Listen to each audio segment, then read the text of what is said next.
Hello student, how are you? Myself Rajesh Chauhan. Today is 3 November 2020. Standard 4th subject Gujarati. Okay student? હા તો student આગળના વિડીયોમાં એટલે કે આગળના લેક્ચરમાં આપણે જોયું હતું પુનરાવર્તન 1, 2 ઓર 3 ચેપ્ટર યાની કે રિવિઝન ચેપ્ટર 1, 2 ઓર 3. આજે આપણે જોવાના છીએ ચેપ્ટર 4થી ચાલુ. ચેપ્ટર 4 છે લાખો વનજારો. તો તેના સ્વાધ્યાય વિશે ચર્ચા કરીશું. તો તેમાં પ્રશ્ન નંબર 1 છે, એક વાક્યમાં ઉત્તર લખો. એમાં ફર્સ્ટ છે, લાખો વાણિયા પાસે શા માટે ગયો? આનો ઉત્તર છે, લાખાને વધારે પૈસાની જરૂર પડતો પૈસા લેવા માટે વાણિયા પાસે ગયો. સેકન્ડ, એનો જવાબ મેં અહીંયા સીધો લખેલો છે, પરંતુ તમારે પ્રશ્ન અને જવાબ બંને લખવાનું છે. Okay student. તો બીજો જે પ્રશ્ન છે તે આ રીતે છે કે લાખાએ ડાઘિયાને વાણિયાને ત્યાં શા માટે મૂક્યો? આનો ઉત્તર છે, લાખાએ વાણિયા પાસેથી પૈસા લીધા હતા, એટલે પૈસાના બદલામાં ડાઘિયાને શાનમાં મૂક્યો હતો. પ્રશ્ન નંબર 1 એનો 3 નંબર છે, ડાઘિયાએ વાણિયાને પોતાની સાથે લેવા શું કર્યું? એનો ઉત્તર છે, ડાઘિયાએ વાણિયાને પોતાની સાથે લેવા વાણિયાનું ધોતિયું પકડીને ખેંચવા માંડ્યું. 4 નંબર, શેઠે ડાઘિયાને કોટે શું બાંધ્યું? એનો ઉત્તર છે, ડાઘિયાએ બધો જ માલ કેવી રીતે બચાવી લીધો એ બધી વાત ચિઠ્ઠીમાં લખીને ડાઘિયાની કોટે શેઠે તે ચિઠ્ઠી બાંધી.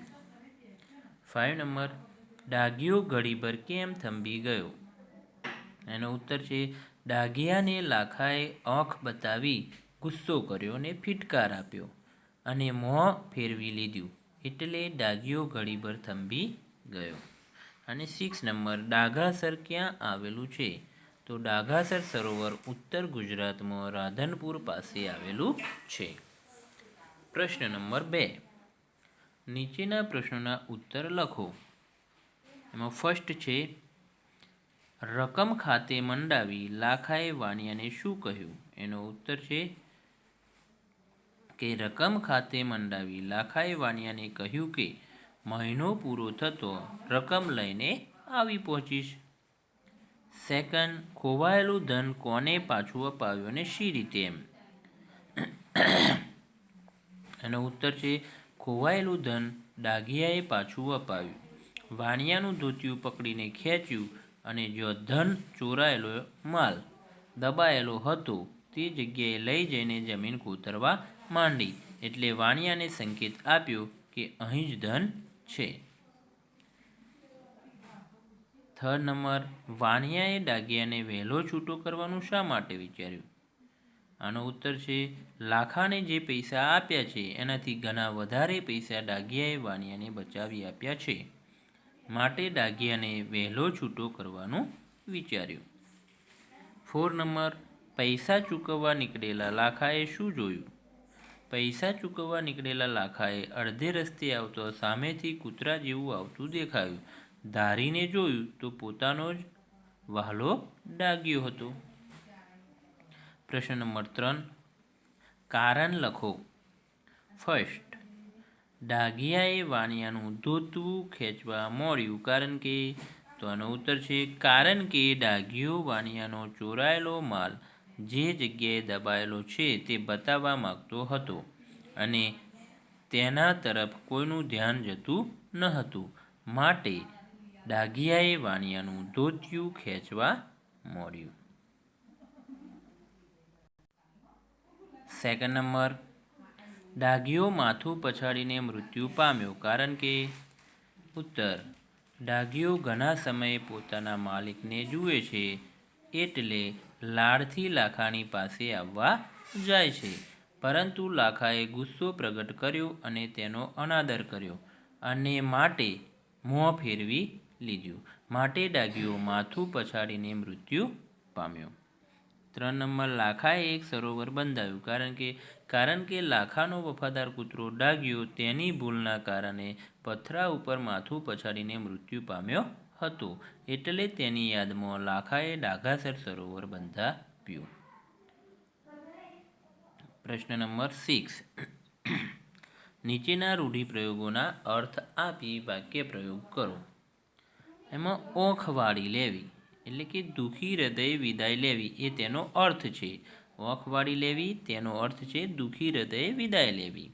અને એનો વાક્ય પ્રયોગ છે લાખાએ તરત જ ડાઘિયા ઉપરથી ઓખ વાળી લીધી. સેકન્ડ, ખાતર પડવું એટલે કે ચોરી થવી. એનો વાક્ય પ્રયોગ છે વાણિયાના ઘરે એક રાતે ખાતર પડ્યું. 3 નંબર, દૂધે ધોયલું એટલે કે વિશ્વાસપાત્ર હોવું. તમારા પૈસા તો દૂધે ધોયલા છે એ એનું વાક્ય છે. અને 4 નંબર, પાણી ફેરવવું એટલે કે આબરૂ કાઢવી. એનો વાક્ય પ્રયોગ છે આ કૂતરાએ તો મારી શાખ ઉપર પાણી ફેરવ્યું. બરાબર. પ્રશ્ન નંબર 9. નીચેના શબ્દો શબ્દકોશના ક્રમમાં ગોઠવો. તો જો શબ્દો છે પીઠ, ખાતર, કૂતરો, ઇશારો અને જીવ. તો આ શબ્દો શબ્દકોશના ક્રમમાં ગોઠવવા માટે તમારે ગુજરાતી આલ્ફાબેટ એટલે કે ક, ખ, ગ, ઘ એ તમને આવડવો જરૂરી છે. જો એ ના આવડતો હોય તો તમે આ શબ્દો શબ્દકોશના ક્રમમાં ગોઠવી શકો નહીં. Okay student. તો આની માટે તમારે પહેલાં સ્વરથી કોઈ શબ્દો ચાલુ થતા હોય તો એ પહેલાં લેવાના છે. તો આમાં કોઈ સ્વરથી શબ્દ શરૂ થાય છે તો હા, ઈશારો શબ્દ જે છે એ સ્વરથી શરૂ થાય છે એટલે ફર્સ્ટ નંબર પર લખી દેવાનો ઈશારો. સેકન્ડ, કથી શરૂ થતો શબ્દ કૂતરો. 3 નંબર, ખથી શરૂ થતો ખાતર શબ્દ જીવ અને પીઠ. Okay student. હવે છે પ્રશ્ન નંબર 4. નીચેના શબ્દોના સમાનાર્થી શબ્દો લખો. તો જુઓ, માસ 1 નંબર પર છે માસ તો મહિનો. 2 નંબર પર છે હરખ. હરખ એટલે આનંદ અથવા ખુશી. પ્રિય. પ્રિય એટલે ગમતું. આબરૂ. આબરૂ એટલે શાખ. ભાગવું. ભાગવું એટલે દોડી જવું. અને વિશાળ એટલે મોટું. નીચેના શબ્દોના વિરોધાર્થી શબ્દ લખો. ધ્યાન એટલે બેધ્યાન. વિદાય એટલે આગમન અથવા તો આવકાર. અને 3 નંબર વિશ્વાસુ તો અવિશ્વાસુ અને પાસે તો દૂર. Okay student. હવે આપણે જોવાનું છે પુનરાવર્તન બંધ એટલે કે રિવિઝન 8. એમાં છે ફર્સ્ટ, નીચેના પ્રશ્નના ઉત્તર એક એક વાક્યમાં લખો. એમાં ફર્સ્ટ નંબર પર છે પાણીમાં કોણ કૂદી પડ્યું. એનો ઉત્તર છે પાણીમાં દેડકો કૂદી પડ્યો. સેકન્ડ, ટમેટાને ડાળ પર શા માટે ગમે છે. એનો ઉત્તર છે ડાળ ઉપર હતા ત્યારે અડકો દડકો રમત રમતા અને સવારનો તડકો મીઠો લાગતો માટે ટામેટાને ડાળ પર ગમે છે. 3 નંબર, ખુદાના દરબારમાં અલી હુસેનની હજ કેમ મંજૂર થઈ. એનો ઉત્તર છે કે અલી હુસેન એટલે કે તે ગરીબ હોવા છતાં દુઃખી બાળકોની મદદ કરી અને હજનો વિચાર છોડી દીધો માટે ખુદાના દરબારમાં અલી હુસેનની હજ મંજૂર થઈ. 4 નંબર, ડાઘાસર સરોવર શી રીતે નિર્માણ પામ્યું. તો ડાઘિયો પથ્થર ઉપર માથું પછાડીને મૃત્યુ પામ્યો એટલે લાખાએ તેની યાદમાં ડાઘાસર સરોવર બંધાવ્યું. શેઠે ડાઘિયાની કોટે શું બોધ્યું. ડાઘિયાએ બધો જ માલ કેવી રીતે બચાવી લીધો એ બધી વાત ચિઠ્ઠીમાં લખીને ડાઘિયાની કોટે તે ચિઠ્ઠી બાંધી. પ્રશ્ન 2. નીચેના શબ્દોનો ઉપયોગ કરી વાક્ય પ્રયોગ કરો. ઠંડી. ટમેટાને ફ્રીજમાં ઠંડી લાગે છે. નારિયેળ. ઉંદર એક નારિયેળની કાચલી લઈ આવ્યો અને વાતચીત. અબ્દુલ્લાએ 2 ફરિશ્તા વચ્ચેની વાતચીત સાંભળી રહ્યા હતા. હરખ. વાણિયાના હરખનો પાર ન રહ્યો. અને કૂતરો તો કૂતરો સમજદાર હતો. પ્રશ્ન નંબર 3. નીચેના બંને શબ્દો પરથી વાક્ય બનાવો. ઉદાહરણ. પાન અને પાણી. તો પાન પાણીમાં તરે છે. એવી જ રીતે વરસાદ અને પતંગ. તો વરસાદમાં પતંગ ચગાવી શકાય નહીં. સેકન્ડ, પંખી અને વિમાન. તો પંખી અને વિમાન આકાશમાં ઉડે છે. ફૂલ અને પ્લાસ્ટિક, આ ફૂલ પ્લાસ્ટિકનું છે. ઝાંઝર અને પગ, ઝાંઝર પગમાં પહેરવાના હોય છે. અને વૃક્ષ અને મેદાન, તો આ મેદાનમાં ઘણા વૃક્ષો છે.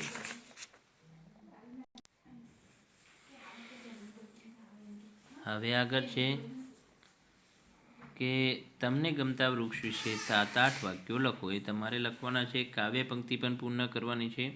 અને પ્રશ્ન નંબર 6, નીચેના શબ્દોના સમાનાર્થી શબ્દો લખો. ખુશી, ખુશી એટલે આનંદ અને હરખ. સવાર, સવાર એટલે પરોઢિયું અથવા ઉષા. જવાબ, જવાબ એટલે ઉત્તર. તકલીફ, તકલીફ શબ્દનો સમાનાર્થી શબ્દ થાય છે મુશ્કેલી. આબરૂ, આબરૂનો પ્રતિષ્ઠા અથવા શાખ. અને રાત એટલે રાત્રિ અથવા નિશા. નીચેના શબ્દોના વિરુદ્ધાર્થી શબ્દ લખો. ફર્સ્ટ, અંદર તો બહાર. 2 નંબર, દૂર તો નજીક. 3 નંબર, છીછરું તો ઊંડું. 4 નંબર, ઊંઘવું તો જાગવું. 5 નંબર, જવું તો આવવું. અને 6 નંબર, નીચે તો ઉપર. પ્રશ્ન નંબર 8, નીચેના રૂઢિપ્રયોગોના અર્થ આપી વાક્ય પ્રયોગ કરો. એમાં છે રસ્તો ન દેખાવો, એનો અર્થ થાય છે કોઈ ઉકેલ ન મળવો. આનો તમારે વાક્ય બનાવીને તમારી બુકમાં લખવાનું છે. આંખ વાળી લેવી એટલે કે દુઃખી હૃદયે વિદાય લેવી.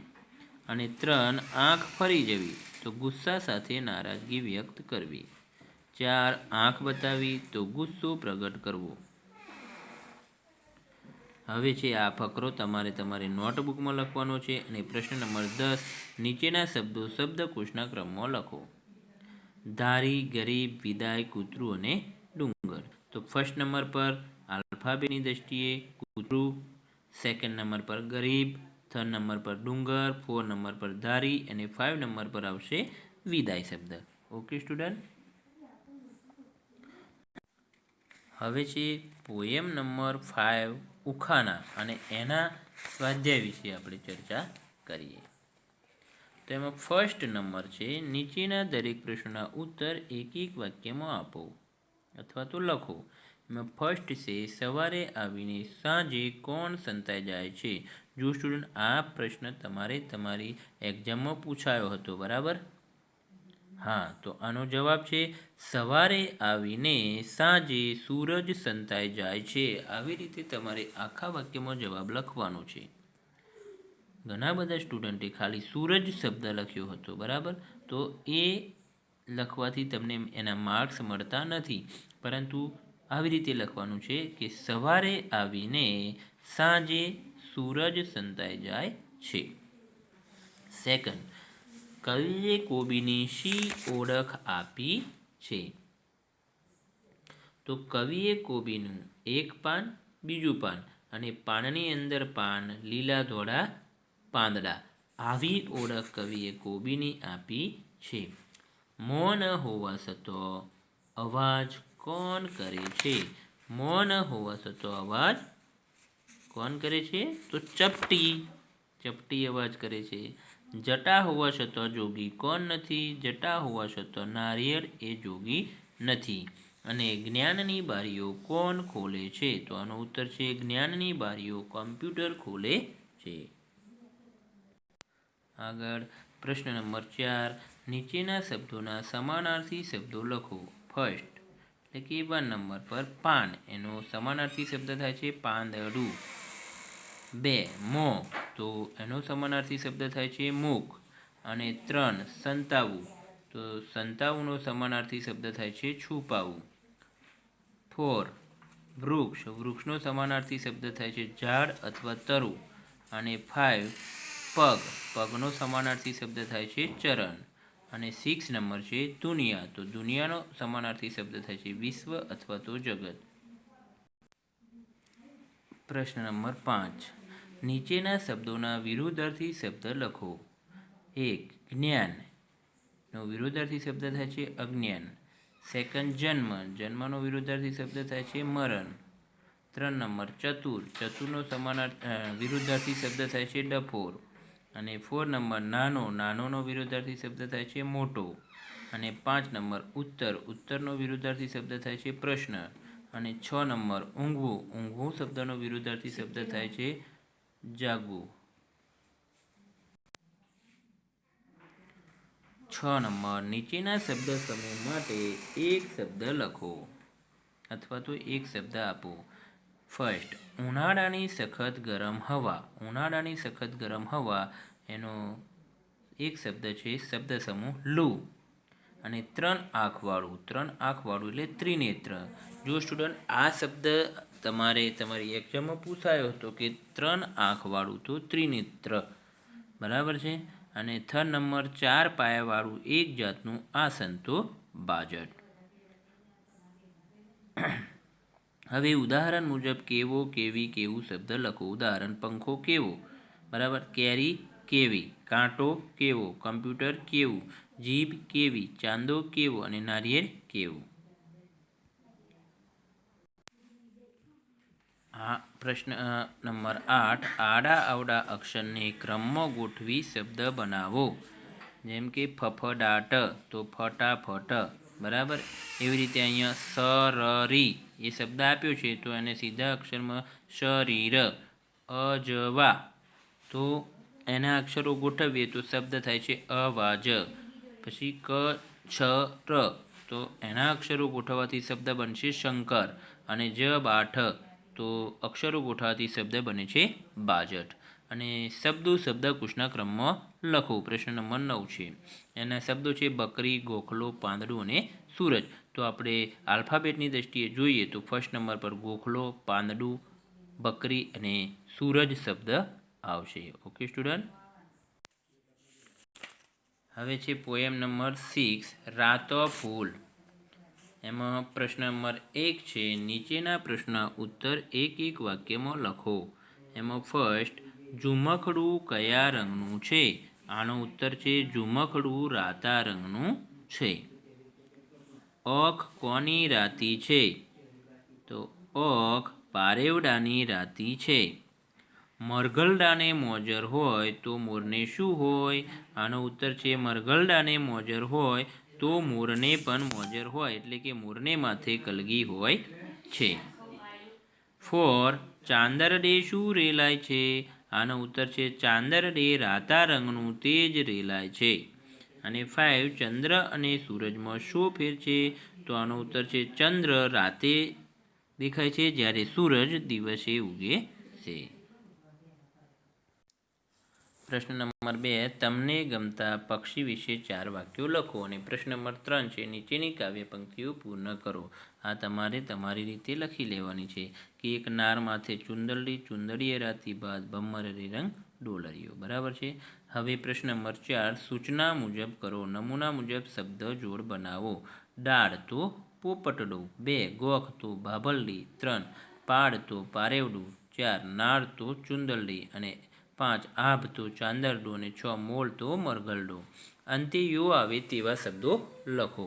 એમાં ડોલરિયો, સેકન્ડ શેથલિયો, થર્ડ પાવડિયો, 4 ગોવાળિયો, 5 ઠોઠિયો અને 6 મજૂરિયો. શબ્દની જોડ બનાવો. કૂતરો તો કૂતરી, કબૂતર તો કબૂતરી, બકરો તો બકરી, મરઘો મરઘી અને દેડકો તો દેડકી, છોકરો તો છોકરી. લાલ રંગની કોઈ પણ 6 વસ્તુના નામ લખો. તો ફર્સ્ટ નંબર પર છે ગુલાબનું ફૂલ, કંકુ, લોહી, દાડમના દાણા, ટામેટું અને ચનોઠી. આ બધી વસ્તુઓ છે લાલ રંગની. જ્યારે લીલા રંગની 6 વસ્તુના નામ લખો. તો ઘાસ, પાંદડું, પોપટ, ચુંદડી, કારેલું અને મરચું. આ બધી જે વસ્તુઓ છે એ લીલા રંગની વસ્તુઓ છે. Okay student. હવે છે ચેપ્ટર નંબર 7, કલાકારની ભૂલ.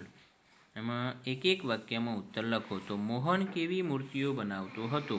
આનો ઉત્તર છે મોહન અદ્ભુત અને આબેહૂબ મૂર્તિઓ બનાવતો હતો. સેકન્ડ, મોહનને દૂધ કેમ ન ઓળખી શકો? આનો ઉત્તર છે મોહન પોતાના રૂપ, રંગ અને આકાર ધરાવતી 10 મૂર્તિઓ બનાવી હતી અને મૂર્તિઓમાં અને મોહનમાં તફાવતનો ખ્યાલ ના આવે તેવી કળા તેની પાસે હતી.